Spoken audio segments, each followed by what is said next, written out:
Yan guys, nahuli na si Mangusing at dadalhin sa Parañaque. Ayan, pero mukhang ang ano dito, parang yung mga nakahuli ay nagyabang din. Kalib na si Mangusing lang ang mayabang, ay parang sila ay nagyabang din. Ayan, ang pangit tingnan mag ganun ng ano, panghuli mo. Ako'y galit din sa mayabang, pero yung magyabang ka, parang pagyabang mo na nahuli mo yan ay parang nakakayamot din.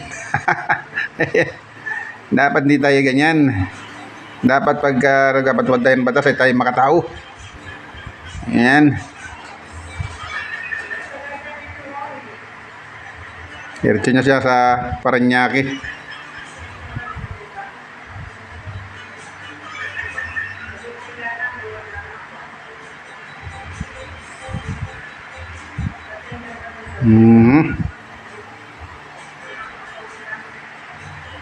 Yan, hindi na siya umiimik sa mga nagtatanong.